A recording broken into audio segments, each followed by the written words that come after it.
Hello and good morning. It's wonderful to see you. I hope you're having an amazing day. I just got done getting ready and I wanted to continue sharing the love, pass another tag along because I watched several videos with responses. This is called the My Makeup Habits tag. It was originally created by Danielle Schmidt, so go on and click the link above as well as the description box below. She came up with 13 questions about things that we do in our normal routines, habits that we have, and so I thought it'd be really fun to come on here and share. And I also watched Nikki Murphy's answers, so I will go on and link her in the description box below. Feel free to go check it out. I just thought this was, like I said, super fun and kind of gets you into my head about how I'm thinking as I'm doing my makeup. So I've got my water arms since I've got a little bit of a cold still, and we'll just get to it. Question number one, how often do you wear a full face of makeup? I am so in the habit of project panning, and also putting on my makeup in the morning is my me time. That is something that I don't have to share with anybody, and so I really enjoy and treasure those precious moments. So unless something impedes me from putting on makeup, like I'm sick or it's truly, you know, a stay-at-home day where I'm getting a ton of stuff done, I will put on makeup because, like I said, that's my me time. I really enjoy it. I enjoy putting myself together. I always feel like my day goes a little bit better when, you know, I take that time and kind of put my best foot forward, you know, before I go out and face the world. So, you know, it's something that I prioritize and make a part of my day to just kind of give myself that little bit of a boost. Question number two, is your everyday look more neutral or colorful? I go with wearable. Does that make sense? Like, I like neutral looks, but I know for me, like with painting palettes, I'm so tapped out on painting neutral palettes that I really went for something vibrant with the Kat Von D Mi Vita Look, a remix palette. So I wear color. Like today I have green popped on my lid and on my lower lash line, and I'm experimenting with more. I don't go for editorial makeup. I want my makeup to be very everyday, wearable, approachable. I don't want anything crazy when I'm going into the grocery store. I love accents and little zings of the unexpected in my makeup, but I don't go for like a full-on editorial kind of vibe. So I guess you could say I prefer much more of a neutral approach, but I do like adding color into my routine. Question number three, how long does your full makeup take to do? If I'm wanting to really relax, watch YouTube through my video, or through my makeup time, watch videos through my makeup time, it takes me about 45 minutes. That's usually what I plan to have if I'm getting ready to go do something or I have something coming up. But if I really need to get my makeup ready in a pinch and I don't dawdle, I can get it done in about 20 minutes. So. Question number four, do you apply foundation before or after your eyeshadow? I always apply my foundation before because since I have glasses and I'm pretty nearsighted, I really appreciate having that kind of framework to kind of work with, because after I do my foundation, I go on and set it and I do my brows, so that really it kind of helps me determine the intensity of my eyeshadow, because when I'm looking in my mirror, yes, I can get, you know, right up close to the mirror and see what I'm doing, but I really kind of like to have that framework before. And then also too, when I go through, like if I do my foundation afterwards, then that means I have to put my brows off to the end, and that just kind of messes up my whole routine. So I don't really worry about fallout with my eyeshadows, because since I go on and set that foundation, I just take my powder brush and sweep away any fallout if need be from the particular palette that I'm using, and it's never really been a problem for me. All right, question number five, what are your bad makeup habits that you just can't stop doing? Pulling my eyes. Oh, I'm so bad about that. I'm good if I'm using like a gel liner, because as long as I'm using a brush, I'm really good about not tugging on that area. But when I use a pencil, I can't stop myself from doing it. I go on and pull my eye because, as you can see, I don't have a lot of lid space to work with, and I don't want the eyeliner to get out of hand too quickly. So I gently pull my eye, and I'm also really bad about I pull down my waterline when I use my nude pencil. So I know I need to stop doing that because I can create unnecessary wrinkles, but I still keep doing it. And also, I'm not as diligent about SPF as I should be. So that's something that I'm trying to make more of a concerted effort about, but I'm not diligent enough. Number 6, do you use beauty influencer techniques or your own? I use a combination thereof. I've been watching YouTube for a long time.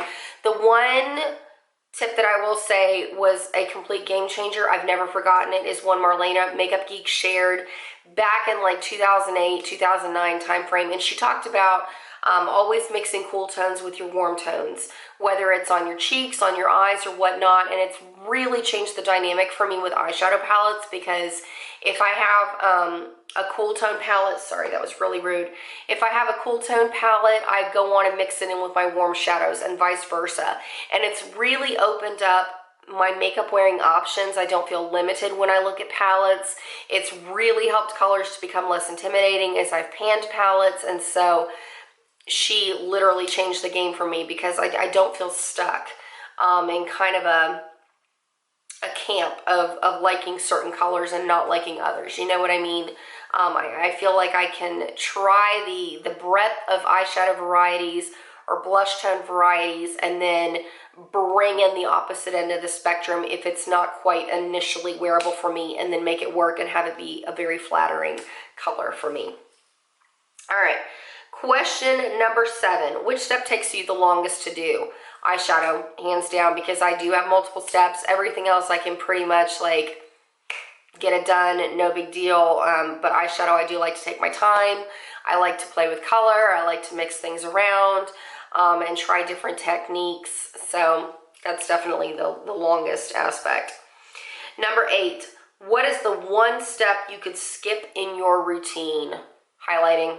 It's never been a big deal for me. I like more of a subtle highlight anyway. But the reason I kind of jumped on that bandwagon is because it became such a trend in the beauty community, but otherwise I'd be fine, perfectly fine without it. I'm fine with it, fine without it. And what is the one step you could not skip in your routine? I'd have to say my eyebrows, especially like in the last couple of years, because since I have very sparse eyebrows on my own, it's something that I always feel kind of completes the look for me. Or if I'm having a no makeup wearing day, or like when I go to Taekwondo, I'll kind of gently fill in my eyebrows just because they're so sparse on their own, especially like the tails of them. And I have some sparse areas in the inner portions of my brows that it's something that I really just, I feel better, you know, when I fill them in. And it's not something I'm like particularly self-conscious about, because I don't mind not wearing makeup. But I definitely feel a little bit more of my best when I go on and fill them in.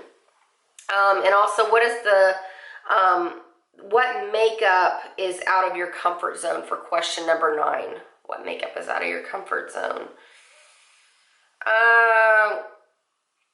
False eyelashes, because with my hooded eyes and wearing glasses, they're not really the most practical makeup tool for me. I mean, I've worn false eyelashes. I have no problems like wearing them, but applying them, you know, with my hooded eyes and with my glasses, they're just, you know, they hit the glasses, and then, you know, if I'm wearing the false lashes, they cover up anything I do on my eye makeup. And so if I'm gonna wear false lashes, a really neutral look is the way I need to go, because you're not gonna see it anyway. So yeah, we'll go with false lashes. Question number 10, do you wear matte, cream, or glossy lipstick? I don't know. I'm a really big fan of matte lipstick, depending on the formula, if it's not too drying. Like I love the MAC Cosmetics matte formula, but I really love cream lipsticks. Like today I'm wearing a Clinique different lipstick in the shade Surprise. I'm not into glossy lips at all. I don't like my hair getting stuck in it. I'm not a huge fan of lip gloss. I don't like a super drippy, like gooey looking lip, because it just makes me feel like it's going to be very high maintenance, very fussy to maintain, and that it's going to be everywhere. So definitely a matte or cream lipstick is my jam. And even with the cream lipsticks, that can be kind of hit and miss too, because some of the formulas are runnier than others. Like I know Bite lipsticks, the Amuse Bouche formula, I have to wear a lip liner, because otherwise they do tend to travel a little bit with the darker colors.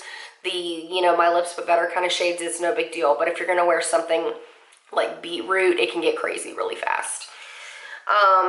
Question number 11, if you could only wear one shade of lipstick, what would it be? Red. I love a red lipstick, whether it's a blood red, a fire engine red, a fuchsia looking red. I like in-your-face lipstick. That is my jam. You know, I tend to wear more neutrals now because I'm trying to get through some more of them in my collection and really kind of dwindle down to just my absolute kind of favorite collection of what I would want, and I know exactly what I would want in that range. But yeah, I love pinup look makeup of the really intense lashes and kind of neutral eyes and the bold red lip. That is classy, sophisticated, in any situation, at any age. I love it. I love my colorful eyeshadows, but man, the like 1940s pinup is my ideal, like, perfect makeup look. So gotta love bold lipstick. Love it. All right. Question number 12. Do you highlight or contour? Yes, I do both, because we're already here. We're already, you know, doing makeup anyway. I do like contouring. I like bronzing. Highlighting, like I said, it's a step that I could live without. It's a step I choose to do because I'm already sitting down to do my makeup anyway. But yes, I do both. And then lastly, question number 13, which step makes you feel the most complete? Well, overall, setting spray, because you know, after I do my setting spray, I know my face is done, and then I throw on my lip color and I'm ready to tackle my day and face the world. So we'll have to go with setting spray. But if it's a non-makeup day, or, you know, just kind of in general, definitely back to the brows. I really, you know, just, I enjoy seeing my brows completely filled in as opposed to, you know, normal with their sparse areas. So that wraps it up. If you're watching this video, consider yourself tagged. I can't wait to hear what steps you could live without in your makeup routine and kind of your normal, how you go about your makeup. So thank you so much for taking the time to watch this. I hope that you have a fantastic rest of your day, and I look forward to seeing you very, very soon. See you later.